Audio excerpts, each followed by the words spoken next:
अवधूत चिंतन श्री गुरुदेव दत्त स्वामी महाराज की जय.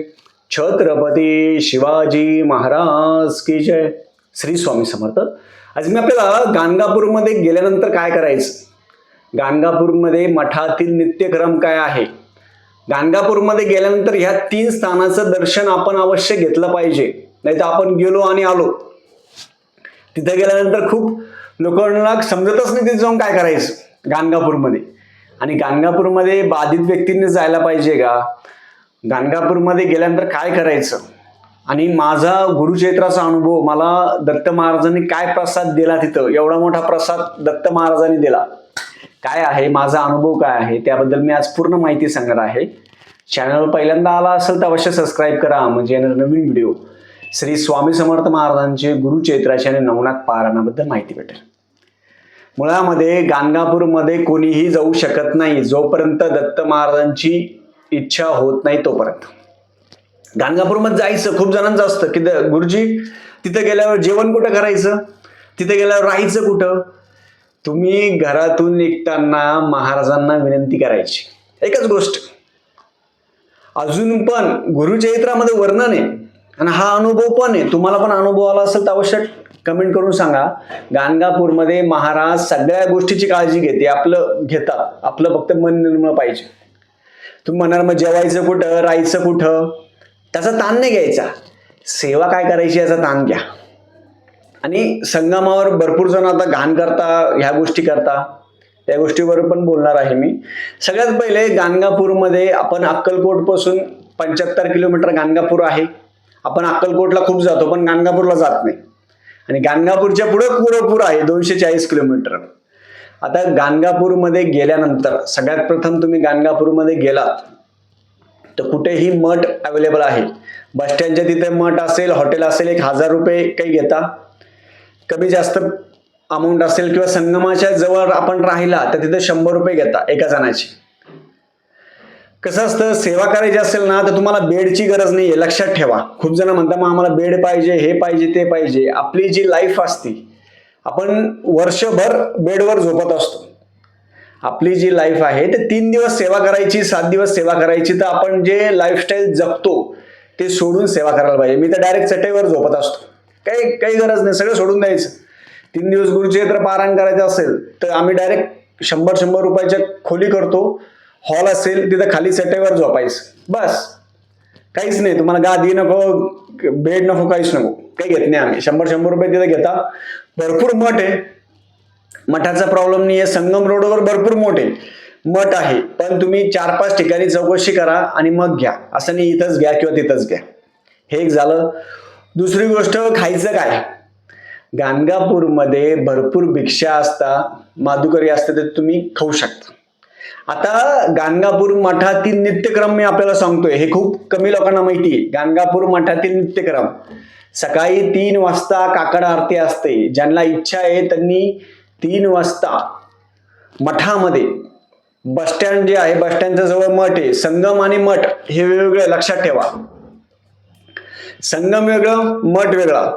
मठामध्ये सकाळी 3 वाजता काकड आरती असते.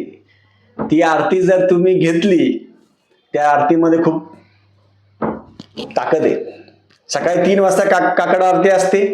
मठातील नित्यक्रम सांगतो मी आपल्याला. सकाळी 3 वाजता काकड आरती, 6 वाजता तीर्थ आरती असते, 6 वाजता परत 7:30 वाजता परत आरती असते. 7:30 वाजेनंतर आपण सकाळी नंतर अभिषेक करू शकतो. दुपारी 12 वाजता आरती असते. दुपारी 12 वाजता आरती असते. या आरतीला जायचं आणि रात्री 8 वाजता पालखी असते. हे गाणगापूर मठातील नित्यक्रम आहे. दुपारी आरती 12 वाजता असते, आरतीला जायचं, तिथं 5 घरी मधुकरी मागायची. दत्त महाराज स्वतः मधुकरी मागतात, आपण कोण आहे हे करा. आता संगमावर काय करायचं, तर संगमावर गेल्यानंतर ते संगम घाण करू नका. सगळ्यांना हात जोडून विनंती आहे. तुम्ही दत्त महाराजांची सेवा करत असणार, महाराजांना स्वच्छता प्रिय आहे, तर तुम्ही संगमावर गेल्यानंतर तिथे दिवे लावू नका. आता तर पाणीच नाहीये, संगमावर दिवे लावू नका. संगमावर नारळ टाकू नका, नका टाकू. त्याचं तुम्हाला सांगतो त्याचं काय करायचं. संगमावर दिवे लावायचे नाही, संगमावर दिवे सोडायचे नाही सोडायचे. घाण करू नका. आता तुम्ही म्हणणार आतापर्यंत आम्ही करत होतो, आता बंद करा. आपणच सेवा, आपणच आपल्या याने थोडं काळजी घ्यायची. काय करायचं, दिवे लावायचे नाही, नारळ सोडायचं नाही. कुठे लावायचे, जिथं औदुंबराचं झाड आहे, संगम जिथं आहे, औदुंबराचं झाड आहे, जिथं गुरुक्षेत्र लोक वाचायला बसता तिथे तुम्ही दिवा लावा, तिथे नारळ ठेवा, काही हरकत नाही. ते गंडे दोरे कुठे लावायची गरज नाही, ते बंद करा. अंधश्रद्धा करू नका. या झाडाला गंडे दोरे लावा, नुसते गंडे दोरच झाले नुसते. तिथं सेवा करायच्या नावाने बोंब नुसते लावा, इथं गंडे दोरे लावा आणि तिथं गंडे दोरे लावा. ते गंडे दोरे लावणं बंद करा. गंडे दोरे लावायची गरज नाही. तिथे गेल्यानंतर संगमावर पाणी, आपले जे काही जण साबण लावून आंघोळ करता हे बंद करा. काही जण कपडे सोडता. कपडे सोडायचं काय असतं माहिती का, कपडे सोडणं ज्यांना खरं बाधा आहे, ज्यांना काही गोष्टी आहेत त्यांच्यासाठी. ज्यांना काही बाधा नाही, काही नाही, असे विनाकारण कपडे सोडू नका. ते कपडे शेवटी ना जाळतात. ते कपडे लक्षात ठेवा, त्या कपड्याचं काय होतं, शेवटी जाळतात ते आणि घाण होती पाण्याची. म्हणून संगम असेल ते संगम घाण करू नका. सगळ्या सेवेकरांना हात जोडून विनंती आहे, तिथे गेल्यावर स्वच्छता करा, पण घाण करू नका. मग तिथे गेल्यानंतर काय करायचं, सगळ्यात पहिले तुम्ही संगमावर जायचं, स्नान करा किंवा अंगावर पाणी घ्या, प्रदक्षिणा मारायच्या 11, 21, 108 हे संगमावर प्रदक्षिणा करायचं. सगळ्यात पहिले काय करायचं, तुम्ही गाणगापूरला गेले तर कुठेही रूम असेल, हॉल असेल, काय असेल ते घ्या. आता एकटी मुलगी असेल किंवा कोणी असेल, त्या सेवकरीताईचा मी अनुभव टाकणार आहे. एकटी मुलगी होती, व्हिडिओ बघून, आपले व्हिडिओ असतात युट्यूबवर, ते व्हिडिओ बघून ती गेली. ती म्हटली, तिने मग फोन केला मला की दादा महाराज सगळी काळजी घेता, महाराज जेवणाची काळजी घेता, राहण्याची काळजी घेता. एकटी मुलगी गेली ती. पण सोबत आपण कोणाला सोबत घेऊन जायचं, एकटं जायचं नाही, कारण दिनमान थोडे खराब आहेत, त्याच्यामुळं महाराज काळजी घेता, पण आपण आपली काळजी घ्यायची. एकटं जाऊ नये, सोबत कोणाला तरी घेऊन जा. तुमच्या तिथे केसालाही धक्का लागत नाही, लक्षात ठेवा. ज्याची इच्छा आहे नाही बाबा मला जायचंच, केसाला धक्का लागत नाही. आणि सगळं देता हो तिथं महाराज. तिथे माधुकरी जर तुम्हाला घ्यायची असेल तर माधुकरी संगमाच्या जवळ बरोबर 11 वाजता गाडगे महाराजांचा मठ आहे. कोणी सांगाल तुम्हाला, भस्मा डोंगराच्या समोर गाडगे महाराजांचा मठ आहे. तिथे सकाळी 11 वाजता रोज प्रसाद आहे. तो प्रसाद विनामूल्य प्रसाद दिला जातो. विनामूल्य प्रसाद ते सगळ्यांसाठी. मग काय काय असतो प्रसादमध्ये, वरण भात भाजी पोळी सगळं असतं. तो गाडगे महाराजांचा प्रसाद जर तिथे आपण जर प्रसाद घेतला, तर मी तिथे प्रसाद घेत असतो सकाळी 11 वाजता.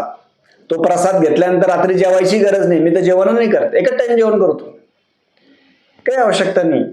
तिथे प्रसाद घेतला ना, तुम्हाला दुसरं काही खायची गरजच नाही. आणि ज्यांना माधुकरी मागितली तर माधुकरीच एवढी मोठी असती, बाकी काही खायची गरजच पडत नाही, काही गरज नाही पडत. म्हणून काय करायचं, संगमावर तुम्ही 3 दिवस पारायण, 7 दिवसाचं पारायण किंवा 1 दिवसाचं पारायण तिथे तुम्ही करू शकता. माझा अनुभव सांगतो मी आपल्याला. आता तिथे गेल्यानंतर यावेळेस 1 दिवसाचं पारायणच होतं. खूप जणांचे संकल्प होते, खूप जणांचे अन्नदान होते, खूप जणांची सेवा होती. त्यांचे सगळे संकल्प घेतले, अन्नदान महाराजांनी करून घेतलं आणि गुरुक्षेत्र पारायण पण करून घेतलं. तर तिथे एक जण आहे, ते त्यांनी जो एवढा मोठा प्रसाद आहे तो दिला. मी म्हटलं काय प्रसाद आहे, मी बसलो पारायण करायला, त्यांनी आणून दिला, दत्तगुरु म्हटले आणि ठेवून दिला. आपण जिथे पारायण करत असताना, संगमावर पारायण करत असताना जर तुम्हाला तिथे कोणी पैसे आणून दिले, तुम्हाला काही खायचं आणून दिलं, काही प्रसाद आणून दिला, तो प्रसाद खावा. काही काही जण तसे टाकून देतात, केळं असेल फळं असेल टाकून देतात, तसं नाही करायचं. तो प्रसाद खा. पैसे दिले असेल ती लक्ष्मी आहे, महाराजांनी तुम्हाला लक्ष्मी दिली. मला पण खूप जणांनी पैसे दिले, ते पैसे जपून ठेवायचे, देवघरात ठेवा, तिजोरीत ठेवा. तर त्यांनी मला जे आहे ते खारे फुटाणे दिले, फुटाणे, साधे फुटाणे. बालाजी व्रत चालू आहे ना, तर त्याच्यामुळे मी म्हणतो बालाजीनेच तो प्रसाद दिलेला आहे. एक 2-3 किलो असेल ते साधे फुटाणे आहे, ते फुटाणे दिले. ते फुटाणे मला कुरपूरला द्यायचे होते, पण बोटमध्ये आम्ही अडकलो होतो. आम्ही इकडून पण जाता येत नव्हतं, तिकडून पण जाता येत नव्हतं. ते बोटमुळे ते फुटाणे तिथं घेऊन नाही गेलो. अक्कलकोटमध्ये घेऊन गेलो, अक्कलकोटमध्ये घेऊन जायचे होते, पण तिथं पण पाऊस होता, खूप गर्दी होती. तिथे राहिले, शेवटी घरी आणले ते. आता गाणगापूरचा जो प्रसाद असेल, गाणगापूरचं पाणी असेल, भस्माचं असेल, जे कोणी घरी सेवेकरी घरी कोणी येत असतात त्यांना आपण देत असतो, प्रसाद देत असतो. तुम्ही छत्रपती संभाजीनगरमध्ये राहत असणार तर गाणगापूरच्या प्रसादासाठी तुम्ही घरी येऊ शकता, काही हरकत नाही. तुम्ही जर छत्रपती संभाजीनगरमध्ये राहत असाल तर मी एक वेळ देईल, त्या वेळेमध्ये तुम्ही यावं, तो प्रसाद तुम्ही घेऊ शकता, गाणगापूरचं पाणी घेऊ शकता, काही हरकत नाही. देतो आपण, पाणी असेल प्रसाद असेल ते आपण देतो, थोडं थोडं कमी महिन्यात ते आपण देतो ज्यांना गरज आहे त्यांना. तर महाराजांनी एक दिवसाचं पारायण कंप्लीट करून घेतलं. महाराजांनी सगळ्या गोष्टी महाराज देत असतात आणि गाणगापूरमध्ये महाराज अजून पण आहे. तुम्ही गाणगापूरमध्ये गेल्यानंतर या 3 ठिकाणी अवश्य जा, नाही तर तुमची यात्रा पूर्ण होणार नाही. कोणते 3 ठिकाण? पहिले संगम, भीमा अमरजा संगम, तिथे जायचं. दुसरं मठामध्ये निर्गुण निराकार ज्या पादुका आहेत त्याचं दर्शन आणि कल्लेश्वराचं दर्शन.